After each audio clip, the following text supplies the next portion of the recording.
The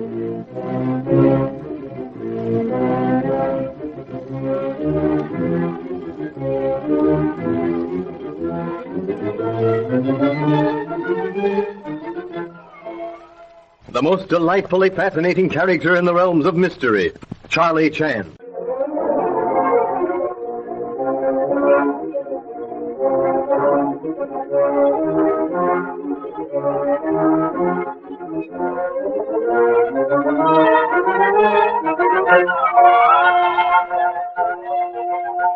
Charlie Chan, at Dudley Ward's home, Pine View, is now faced with the problem of who killed Dr. Swan, as well as who killed Landini, Ward's divorced wife. All of the guests, in the eyes of the law, had motive. All had opportunity. But the immediate question to be solved is, who had the key to the unoccupied house where Swan was murdered? It is the morning after the discovery, and Sheriff Don Holt is about to remind Charlie Chan that they must search for the possessor of that key when the Honolulu detective silences him with a wave of the hand. Breakfast first, Sheriff. It is depressing, but nonetheless true fact that murder notwithstanding, we must continue to partake of food. Yes, Mr. Chan, although I catch myself at times thinking how terrible it is that we must go about our daily business with Ellen dead, murdered. But Mr. Chan is right. We couldn't have gone without eating, no matter how badly we felt since that night. I was not thinking of that night, Mr. Ward. I was thinking of last night. Last night? Yes, Mr. Ward. Last night, Dr. Swan was murdered. What? What was that? Swan murdered? Yes, Mr. Ward. We, Sheriff Holt and I, found Dr. Swan in that unoccupied house adjoining Pine View. Well, then why weren't we told? Why didn't we hear about it? I was awake, Huey. I looked into your room, but you were asleep, and, well, I decided not to waken you. You were awake, Miss Beaton? Yes, Mr. Ward. I was wakened with the banging of one of the doors. I got out of bed. Mr. Romano and Mr. Ryder and, yes, Ah Sing. We were all awake when Inspector Chan and Don, Mr. Holt, the sheriff, came back to Pine View. But great Scott, Chan. What's the meaning of it?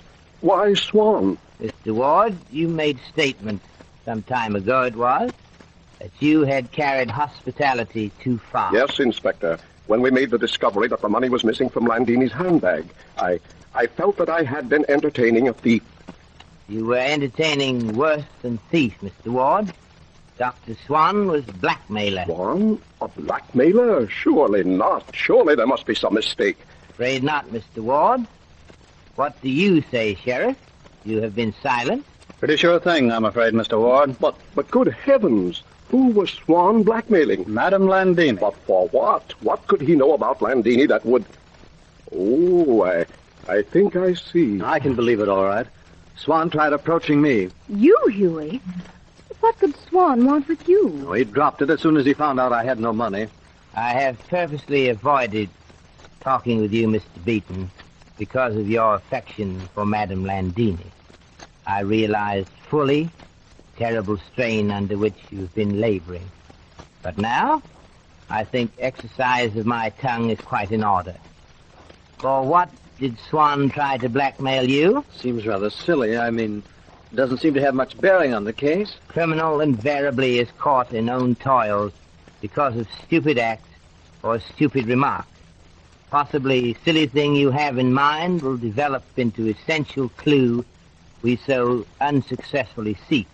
Well, the night of the murder, when Landini's plane was hovering over the house, I went outside onto the terrace to look at it. Perfectly natural reaction. Proceed. Well, Swan was standing there. But I saw Dr. Swan Please, standing... Miss Beaton. Yes, Mr. Beaton. Swan was standing there. He didn't notice me at first. There were voices above on the study balcony. Ellen's voice and the other I don't know, but after the murder was discovered, Swan approached me and said that I must have heard what was said, and that if I didn't tell you, Inspector Chen, then Swan will have to see about it, was the expression he used, I think. And you told Dr. Swan what, Mr. Beaton? I told him he was mistaken, that I'd been standing there only a moment, that I'd heard nothing. He persisted, but I think I convinced him, for he didn't mention it again. But you did hear something? Yes, but of no value. Afraid, Mr. Beaton, we, Sheriff and I, will have to be judges of that. Please? Well, I heard Ellen say, "Oh, it's you, is it? Well, I'm freezing to death. Get me my scarf. It's on the bed in the next room, the green one." Ah, most interesting. You heard Landini ask for her own scarf. It's true. I know it sounds... Do not trouble to explain your thoughts on how it sounds, Mr. Beaton. That is all, just at present. Thank you so much. Mr. Sheriff? Yes, Inspector? Join Miss Beaton and your humble servant in the study in a few minutes, please. Why, yeah. Sure you don't want me along with you now? In a few minutes, please, Sheriff. Finish your breakfast. I note that Miss Beaton is finished. Come, dear young lady, please. Yes, Inspector Chan. Surprising, is it not, how morning hours loosen the tongue? You are aware of significance of two things divulged in course of conversation at breakfast table? Oh, no, Mr. Chan, I can't say that I am. Miss Beaton, I brought you to study because I do not wish to inflict unnecessary pain on Sheriff. Mr. Holt has deep regard for you, which, if encouraged, oh, so slightly, will rapidly ripen to tender emotion. Oh, No, please, not interrupt. Now, here we are at study. As I said, but do not stand, please. Sit down. Thank you. What I have to say to you may be painful. Therefore, I wish to do so in privacy of study. You understand meaning of word alibi? Yes, I think so. You realize that persons deliberately putting forth alibi place themselves under renewed suspicion? Yes, I suppose that is true. Alas, yes.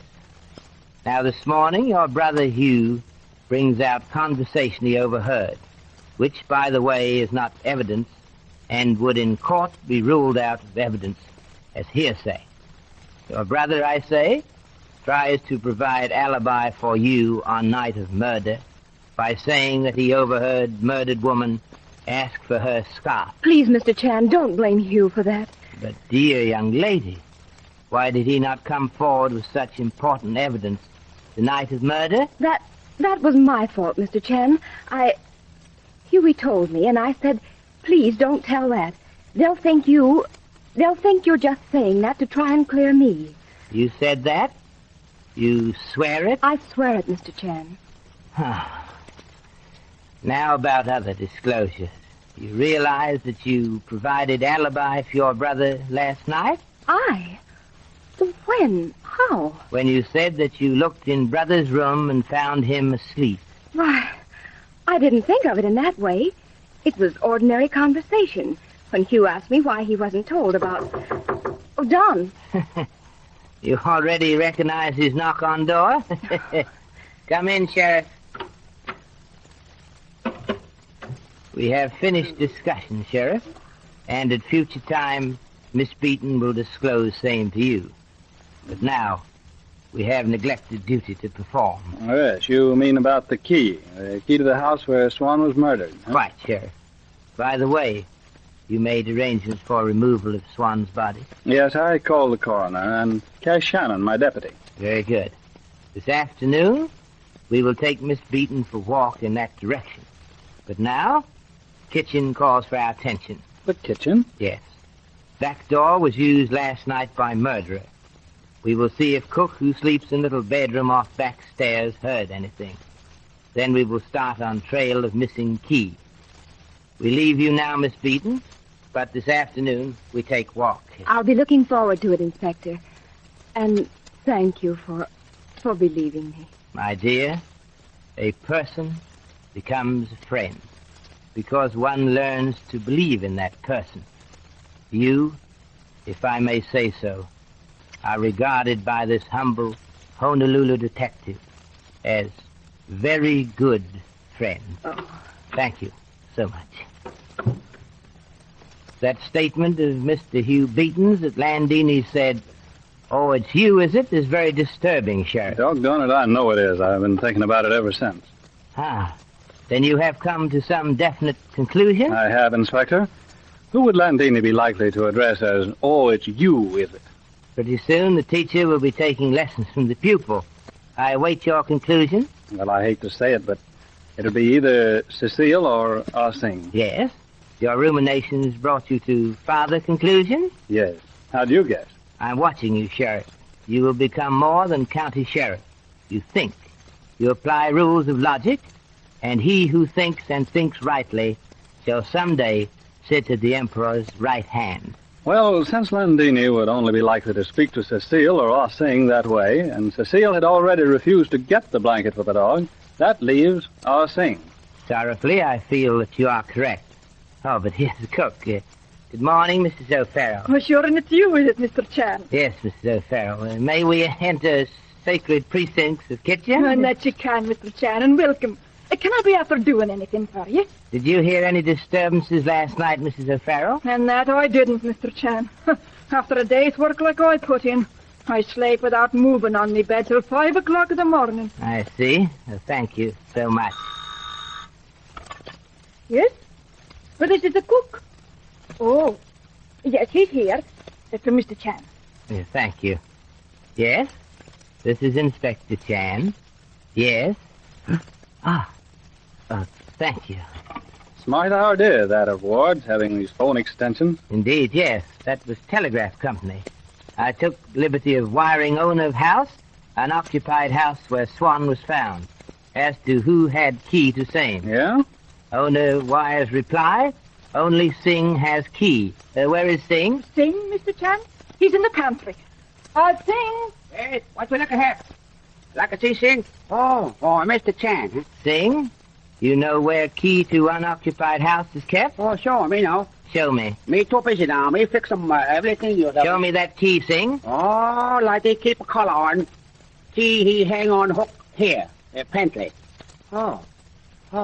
Key he no stay stop. Key is gone? Yes, the key all the same is gone. No stay stop. You mean someone has stolen it?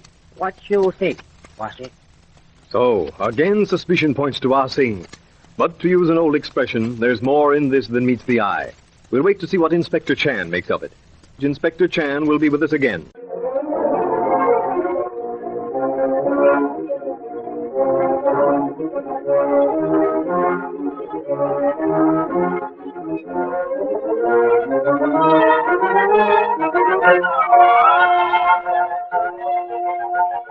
Well, Mr. Chan, what Chinese tidbit do you have for us this evening? I have been thinking of young Sheriff Holt's rapid progress in chosen profession, and I am reminded of ancient Chinese saying regarding same.